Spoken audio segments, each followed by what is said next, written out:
Hello friends, welcome to our new video. आप सभी का मेरे इस वीडियो में स्वागत है। यहाँ पर मैंने हिंदी का चैप्टर 2 शुरू किया है, आदिकाल। तो यहाँ पर आप पढ़ेंगे कि आदिकाल को और किन नामों से जाना गया है और किसने कौन सा नाम दिया है। ये बहुत बार परीक्षा में पूछा जाता है कि आदिकाल को चारण काल किसने कहा, आदिकाल को प्रारंभिक काल किसने कहा, बीज वपन काल किसने कहा।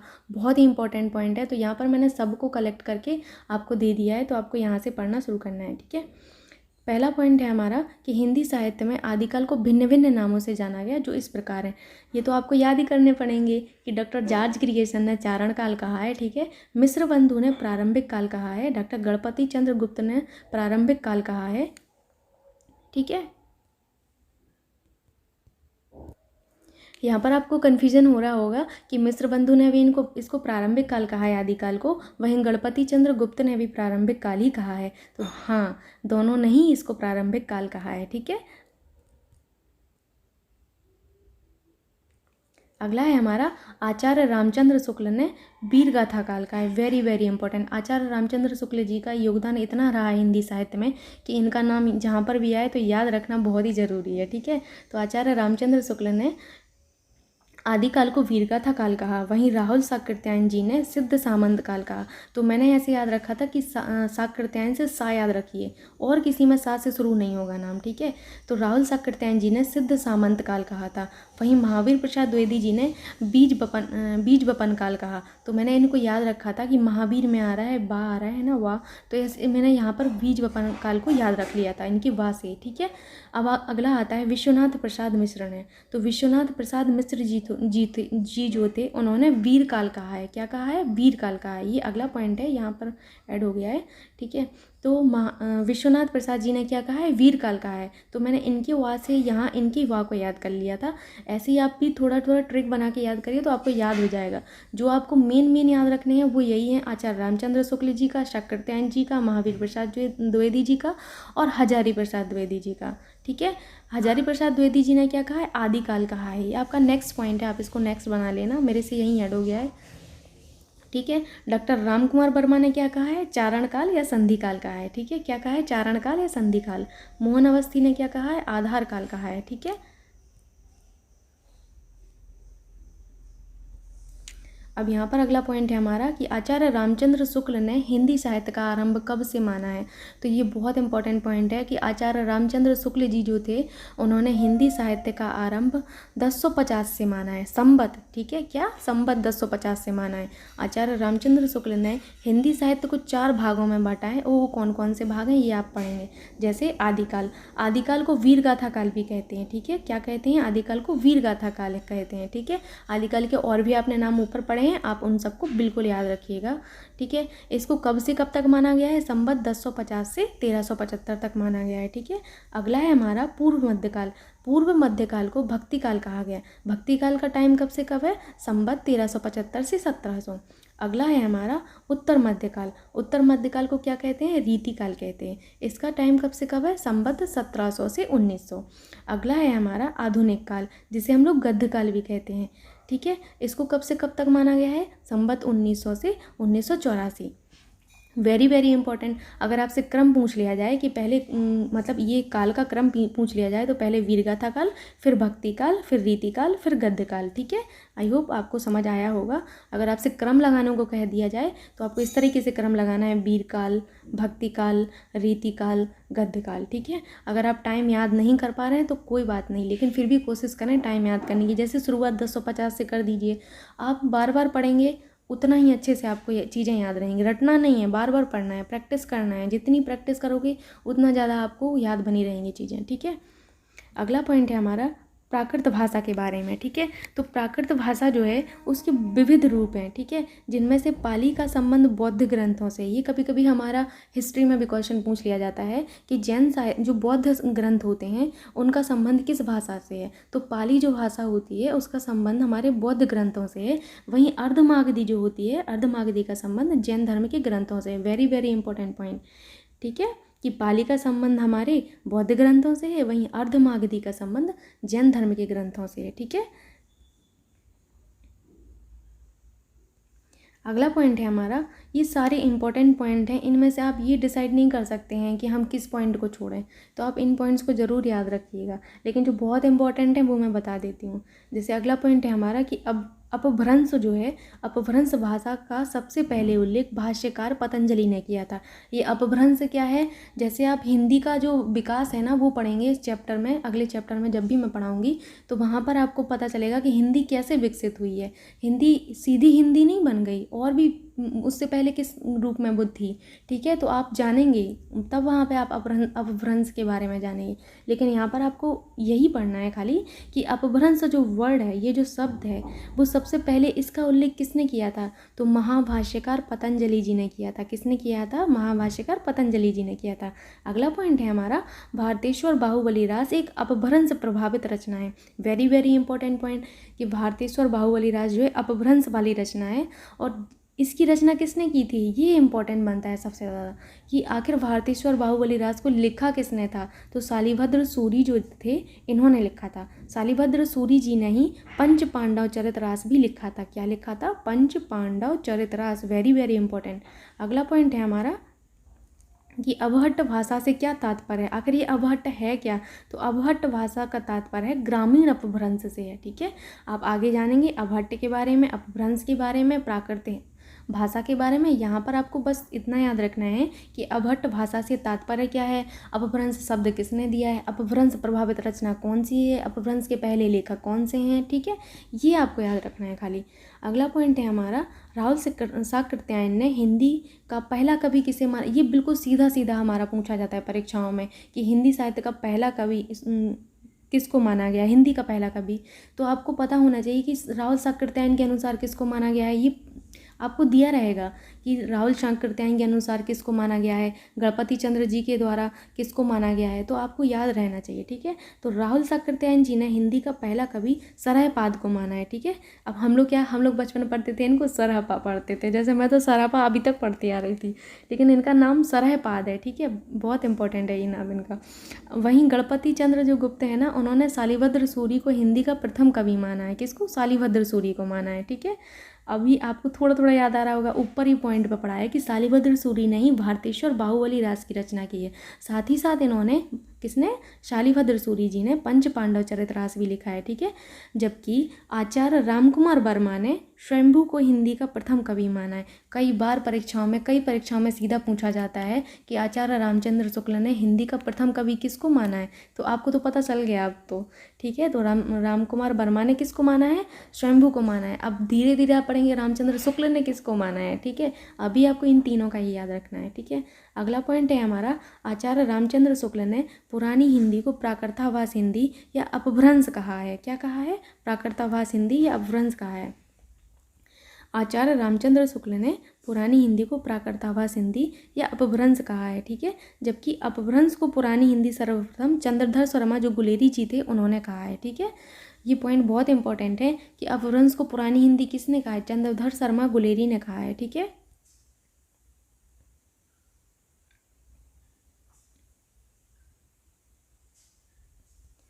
अगला पॉइंट है हमारा पुरानी हिंदी के जो पहले लेखक माने जाते हैं, किसको माना जाता है, राजा मुंज को माना जाता है। किसको, राजा मुंज को माना जाता है, ठीक है।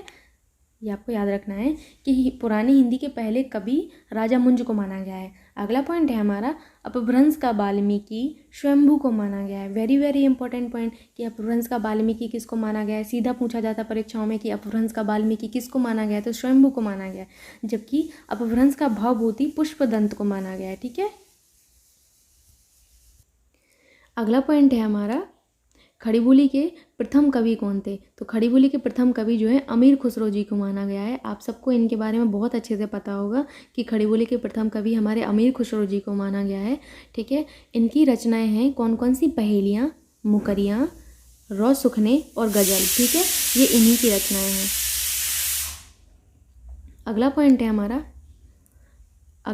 हमारा आदिकाल की भाषा ब्रज भाषा मानी गई है। क्या मानी गई है आदिकाल की भाषा, ब्रज भाषा। हम लोग क्या पढ़ रहे हैं अभी, आदिकाल पढ़ रहे हैं, तो इस काल की भाषा कौन सी मानी गई है, ब्रज भाषा। शैली कौन सी मानी गई है, डिंगल और पिंगल मानी गई है। वहीं आधुनिक काल की भाषा, जब आप इसके बाद जो चैप्टर पढ़ेंगे वो आधुनिक काल पढ़ेंगे, तो आधुनिक काल की भाषा क्या मानी गई है? खड़ी बोली मानी गई है। जबकि मध्यकाल की भाषा क्या मानी गई है? अवधि मानी गई है। ठीक है, कौन सी? अवधि भाषा मानी गई है।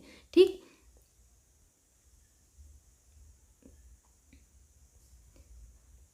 अगला पॉइंट है हमारा, आचार्य रामचंद्र शुक्ल ने आदिकाल की 12 रचनाओं का उल्लेख किया है। तो अब 12 से समझ चुके होंगे कि आखिर ये 12 रचनाएं जो हमारी आदिकाल में थी वो कौन सी थी। शायद आपको पता होगा, रासो, वेरी वेरी इंपॉर्टेंट।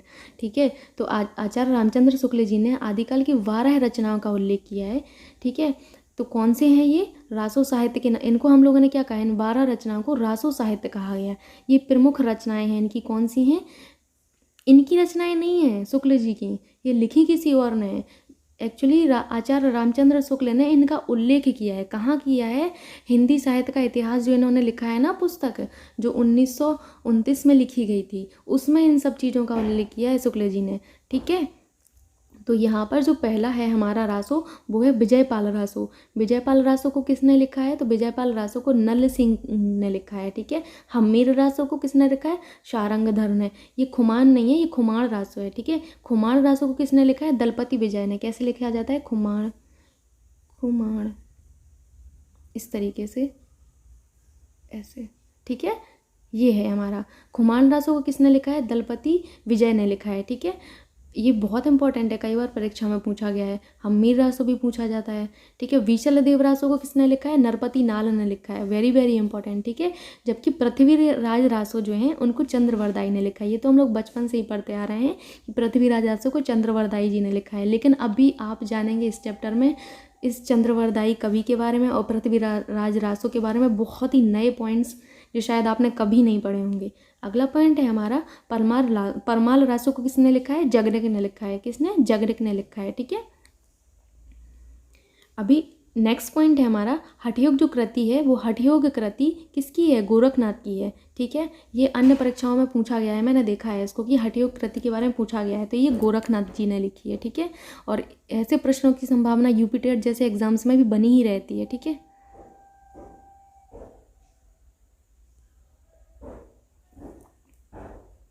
अगला पॉइंट है हमारा, जैन साहित्य प्राकृत या संस्कृत भाषा में मिलते हैं। किसमें? प्राकृत या संस्कृत भाषा में मिलते हैं। जबकि जैन साहित्य किस में मिलते हैं? प्राकृत भाषा और संस्कृत भाषा में मिलते हैं। जैन साहित्य को क्या कहा गया? आगम कहा गया। वेरी वेरी इंपॉर्टेंट, जैन साहित्य को क्या कहा गया? आगम कहा गया। इनकी संख्या 12 बताई गई है। कितनी? 12 बताई गई है। अब यहाँ पर आप पढ़ेंगे बहुत ही इंपॉर्टेंट चीज़ रासो साहित्य के बारे में। रासो साहित्य का अन्य नाम क्या है? चारण साहित्य है। ये आपने कभी नहीं पढ़ा होगा। तो रासो साहित्य का अन्य नाम है चारण साहित्य। इनकी संख्या कितनी है? 12 है। रासो की संख्या कितनी है? 12 है। ऐसे कितने रास हैं? 12। ठीक है, भाषा इनकी क्या है? ब्रज भाषा है। शैली क्या है? डिंगल पिंगल, क्योंकि आदिकाल की भाषा तो ब्रज भाषा मानी गई है ना, और ये आदिकाल में ही लिखी गई रचनाएं हैं सारी। जो रासो साहित्य हैं हमारे, वो हमारे आदिकाल में लिखे गए, तो इनकी भाषा हमारी ब्रज भाषा है। और आदिकाल की जैसे शैली डिंगल पिंगल थी, तो इन जो ये रासो साहित्य लिखे गए, इनकी शैली भी डिंगल पिंगल ही है। रस कौन सा है? वीर रस है। हम लोगों मतलब उन लोगों ने रासो साहित्य में कौन सा रस यूज़ किया है? वीर रस का यूज़ किया है। ठीक है, नेक्स्ट पॉइंट है हमारा इसी में कि परमाल रासो को, जो परमाल रासो है उसको आला खंड के नाम से जाना जाता है। ये चीज़ मुझे भी नहीं पता थी, लेकिन आप जान लीजिए कि परमाल रासो को हम लोग आला खंड भी कहते हैं। क्या कहते हैं? आला खंड कहते हैं। इसमें क्या है कि महोबा कहाँ का शहर है? ये उत्तर प्रदेश का शहर है महोबा। ठीक है, तो महोबा के वीर आला और उदल की वीरता की गाथा है। और हमारे परमाल रासो को किसने लिखा है? जगनिक ने लिखा है। ठीक है, वेरी वेरी इंपॉर्टेंट, लिखा किसने है? जगनिक ने लिखा है। परमाल रासो में किसका विवरण है? महोबा के आला उदल की वीरता का विवरण है। ठीक है, क्या कहते हैं इसको? अन्य नाम क्या है इसका? आला खंड है। ठीक है, इसी रासो में अगला पॉइंट है हमारा, पृथ्वीराज रासो वीरगाथा काल का प्रसिद्ध महाकाव्य माना गया है। ठीक है, कौन सा महाकाव्य? हमारा वीरगाथा काल का प्रबंध और प्रसिद्ध महाकाव्य माना गया है। तो वो हमारा माना गया है कौन सा? पृथ्वीराज रासो। ठीक है, ऐसा किसने माना है? आचार्य रामचंद्र शुक्ल जी ने माना है। ठीक है, आचार्य रामचंद्र शुक्ल ने हिंदी का प्रथम महाकाव्य पृथ्वीराज रासो को माना है। और इसके जो कवि हैं, पृथ्वीराज रासो के जो कवि हैं, चंद्रवरदाई। कौन है? चंद्रवरदाई। चंद्रवरदाई जी को इस जो है रामचंद्र शुक्ल ने पहला कवि माना है। ठीक है, वेरी वेरी इंपॉर्टेंट पॉइंट। अगला पॉइंट है हमारा रासो में ही, पृथ्वीराज रासो को सुख सखी संवाद हजारी प्रसाद द्विवेदी ने कहा है। मैं तो इसका नाम भी लेने में चूक रही हूँ, लेकिन आप इसको ध्यान से पढ़िएगा कि पृथ्वीराज रासो जो है हमारा, इसको सुख सखी संवाद हजारी प्रसाद द्विवेदी जी ने कहा है। ठीक है, किसने? हजारी प्रसाद द्विवेदी जी ने। अगला पॉइंट है हमारा, पृथ्वीराज रासो के जो रचयिता हैं, कौन है पृथ्वीराज रासो के रचयिता? चंद्रवरदाई जी हैं। चंद्रवरदाई जी किसकी दरबारी कवि थे? कई बार परीक्षा में पूछा जाता है, पृथ्वीराज रासो के रचयिता चंद्रवरदाई किसके दरबारी कवि थे? तो पृथ्वीराज चौहान के दरबारी कवि थे। ठीक है,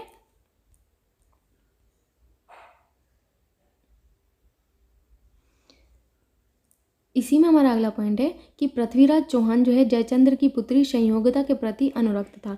ये थोड़ा सा पॉइंट जो है आपको अपने माइंड में रखना है, क्योंकि परीक्षा में कई बार पूछा जाता है कि पृथ्वीराज चौहान किसकी पुत्री के प्रति अनुरक्त था? तो राजा जयचंद्र की पुत्री, नाम क्या था? संयोगता, उनके प्रति अनुरक्त था। ठीक है, अगला पॉइंट है हमारा, विशलदेव रासो की पत्नी का नाम राजमती था। क्या था? राजमती। पूछा जाता है परीक्षा में कि विशलदेव रासो की वाइफ का नाम क्या था? पत्नी का नाम था राजमती था। ठीक है, विशलदेव रासो एक प्रेम काव्य और श्रृंगार काव्य पर आधारित साहित्य था। परीक्षा में प्रश्न इस तरीके से पूछा जाता है कि हमारा कौन सा महाकाव्य प्रेम तथा श्रृंगार काव्य पर आधारित साहित्य है? तो आपको पता होना चाहिए कि विशलदेव रासो जो है हमारा प्रेम काव्य श्रृंगार काव्य पर आधारित है। ठीक है, अगला पॉइंट है हमारा, सिद्ध साहित्य के कवि हैं। सिद्ध साहित्य के कौन कौन से कवि हैं? कणवप्पा, अगला है हमारा सबरपा, लुईपा, डोम्भिया। ठीक है, आपको ये नाम याद रखने हैं, सिद्ध साहित्य के कवि। ठीक है, गणपप्पा, सबरपा, लुईपा, डोम्भिया। ठीक है, अगला है हमारा पॉइंट, नाथ पंथ के प्रणेता आदिनाथ को माना गया है। किसको माना गया है? आदिनाथ जी को माना गया है। जबकि नाथ पंथ के प्रवर्तक जो है मत्स्येंद्र नाथ और गोरखनाथ, इन दोनों को माना गया है। ठीक है, वेरी वेरी इंपॉर्टेंट। ठीक है, अगला पॉइंट है हमारा, विद्यापति को, जो विद्यापति जी हमारे, इनकी आगे आप रचनाएं पढ़ेंगे विद्यापति की, काफ़ी अच्छी अच्छी रचनाएं इन्होंने लिखी हैं। तो विद्यापति जो थे, उनको अभिनव जयदेव की उपाधि से सम्मानित किया गया। ठीक है, किस उपाधि से? अभिनव जयदेव की उपाधि से सम्मानित किया गया। यहाँ पर ये वीडियो ख़त्म होता है और ये दूसरा चैप्टर ख़त्म होता है आपका। आई होप आप सबको ये वीडियो बहुत पसंद आया होगा। यदि आप हिंदी के और इसी तरीके की वीडियोस चाहते हैं तो please like, share and subscribe my YouTube channel. And thank you so much मेरा वीडियो देखने के लिए।